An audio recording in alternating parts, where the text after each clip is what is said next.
What's up, everybody? Welcome back to another episode of Smoke and Mirrors. I am your host, Victor, aka the LAST MILLENIAL. So I've been away for a while, but today's been a big day in the Yang campaign, so I kind of want to touch on some of the highlights, and I want to continue my series that I started last time around where I'm talking about some of my favorite Andrew Yang policies.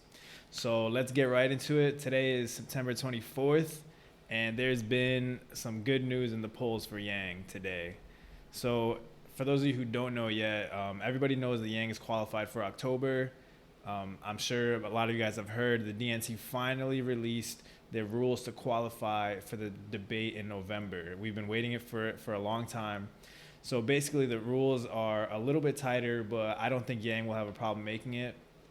So the rule is you need to get 3% in 4 of their polls now. The rule used to be 2% in 4 polls, and they also did some minor tweaks on which polls they're accepting. And then the other piece of it is that you need to get 165,000 individual donors.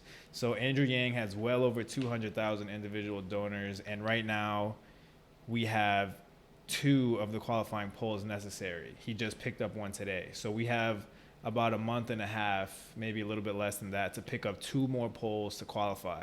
So, and I see Yang trending up in the polls anyway, so I don't think that would be a problem for him. But in my opinion, some people like Klobuchar and Booker and Castro, this could be the end for them. I don't know if they're going to be able to meet those requirements. And personally, I think maybe Beto too, but between those 4, he has the best chance. Some other good news.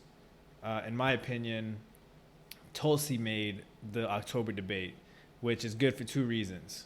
One, because I would say of all the Democrats outside of Yang, I have the most respect for Tulsi. And second of all, that means that there's 12 people on the stage for October now.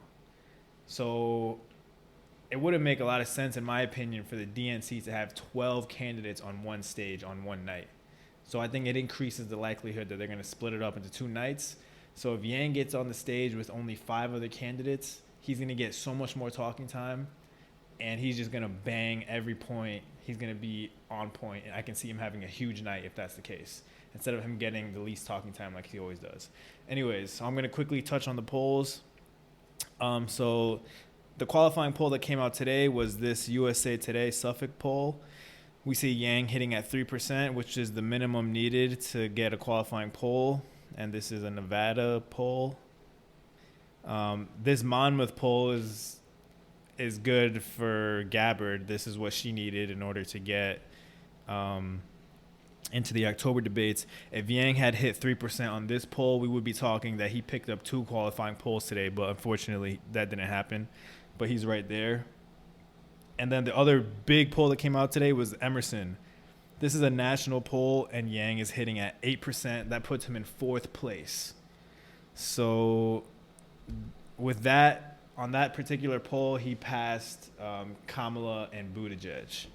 So if you look, I think yesterday, the last time we checked, Yang was at 2.8%. Now he's at 3.6%, and we're starting to see a little bit of distance between him and Beto and Booker. And, you know, he's inching closer to Harris. So that's enough with the polls. The main thing I wanted to talk about today was I wanted to continue my series of Andrew Yang policies that I love. And for anybody who hasn't heard of Andrew Yang, I spoke about the freedom dividend yesterday. So today I want to talk about another policy that I'm very fond of. I think another way that Andrew Yang is a really progressive and smart, innovative candidate is his climate change policy. All right. So he said it before. People are either saying climate change is a hoax or climate change is real. And Andrew Yang is saying climate change is here right now, and we're in many ways too late. We should have acted on it like years ago, but we didn't. But so with the Republicans, a lot of times the conservative argument is, so if we make all these structural changes to the economy and let's say ban oil and gas vehicles, anything that burns coal, our economy is going to tank, because right now our country and our economy is so dependent on oil. If, let's say, a crazy progressive candidate were to get into office and ban all oil cars, that literally, so many jobs would be lost, and our economy would go down the drain. So Yang recognizes that. He's the only candidate that's saying, look, I know that our economy still needs and is dependent on the oil industry, and we still make a lot of money off the oil industry. However, we have to align the incentives of companies that are in existence and new companies that are going to form in the green energy sector, so that we transition in a reasonable way. Because this change is not going to happen overnight, and we all know that. But Yang is the only one that seems to really understand that. And he knows, look, we're not going to go cold turkey off of gas and oil tomorrow. This is going to take decades. And he says all the time, the job of the government is to put the incentives in place for the companies to move in the right direction. Because corporations will always do what is best for them in order to increase their bottom line, to make more profits. So part of his proposals, number one, he wants to transition from oil to nuclear energy, which I think is a brilliant idea. And even now, he talks about the thorium reactors that are coming out, which are way safer than the uranium plants. They're less radioactive, and nuclear energy creates zero carbon emissions. Even the uranium ones right now, but the main issue that people have with it is that they don't know how to dispose of the nuclear waste. It's like biohazardous. But thorium in itself is not radioactive like uranium is. So that's the whole disposal issue becomes, it's largely not as big of a problem for thorium. And second of all, the plants now are so high tech that they're just safer to use, and the chances of there being a disastrous accident are not that high. The other thing is that nuclear is a proven technology that we know can create a lot of energy. There's entire cities in the United States which are I would say up to 50% nuclear dependent already, and they don't have a carbon footprint at all. So let's use this technology that we currently have that we know works, and put a lot of money into that so that we can start to wean off of the oil and gas that we currently have right now. And in that way, it will help the transition. So while we're transitioning from oil to nuclear, at the same time, we're going to be transitioning to completely green and renewable sources of energy, like solar, wind. Let's build up this technology. But in the meantime, to help us transition, we're going to have to use nuclear for that time period. Yang is the only one talking about that, and I love that about him.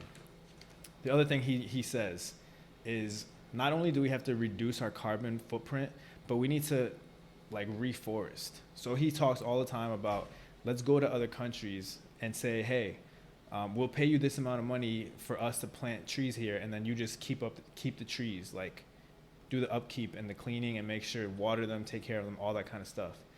Trees are the best way to suck carbon dioxide out of the atmosphere.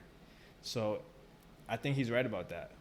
We've cut down so many trees, and if we replant, we'll be able to reduce the amount of carbon that is in our atmosphere. Just now, talking a little bit about the incentives for businesses, he talks about having a carbon fee.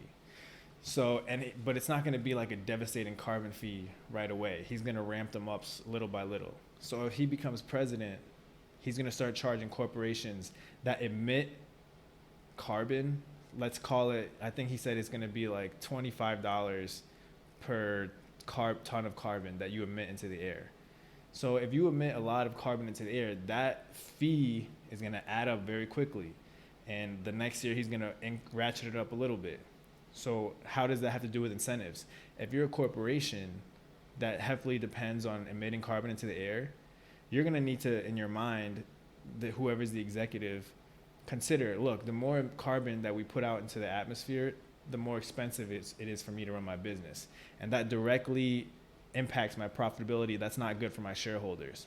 So you can invest in ways to reduce your carbon footprint and reduce the amount of emissions that are coming out of your factory or whatever it is. The other thing that Yang talks about is that he wants to make a constitutional amendment. And this amendment would basically declare that it is the United States government's, the federal government's job, and responsibility to make sure that we are being good stewards of our environment. So this right there puts it right in the law. We have to be good to our environment. It was a really hard process to actually get an amendment into the Constitution, but if he does, it would be basically impossible for any future administration to move around that. So if let's say Yang puts his plan, sets it in motion, his plan is complete. It's supposed to be we're going to get to net zero carbon emissions by 2050, but he can only be president for 8 years. So by placing that constitutional amendment there, the next administration can't like scrap all the progress that he's done unless they want to repeal the amendment, which I don't even know. That's an equally hard process. So I think it would set the tone for administrations in the future. And the other thing that I think is genius by him is that he recognizes the fact that the United States is only 15% of carbon emissions. So even if we were to get to net zero tomorrow, it's not going to change anything. The world is still going to get warmer, and other countries that are developing are still burning coal and oil because it's the cheapest form of energy right now, and it's the most efficient and easiest to get your hands on. And who's supplying all these developing countries with these oil plants and coal plants? It's China, because China right now is becoming the dominant economy in the world because they're reaching out to all these emerging countries. And now they all have partnerships with China. So as the United States, yes, we're only 15% of the carbon emissions, but we need to be leaders. We need to be innovators. That's what America has thrived on for so long, is that we are a capitalist country, and the profit, the money is in being innovative and coming out with the next best product.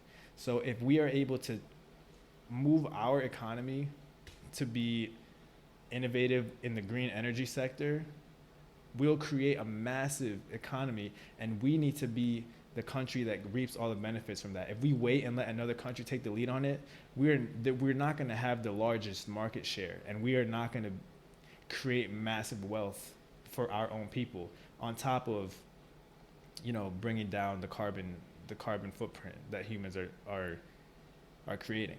So we need to innovate the technology, scale it up, make it affordable, and provide it to other countries and say, hey, instead of using China's coal plant, how about you look at this wind energy that we want to provide you, or this solar energy, and we've engineered it in such a way that it's cheaper for you to use instead of coal, and it's better for the environment.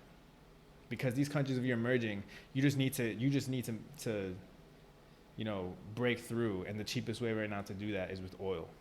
So I hope you guys enjoyed this video. Talked a little bit about polling, talked a little bit about Andrew Yang's climate change policy. I'm going to create a bunch more videos about his policies, so in case anybody's not aware of what he's talking about or of his policies at all, you can check me out. If you like this video, please like, subscribe, hit the notification bell. Follow me on Twitter at @smokemirrors_1. I'll link it below. But that's all I have for you guys today. Until next time, and if you like this video, share it. Help me out. All right, have a good one, guys.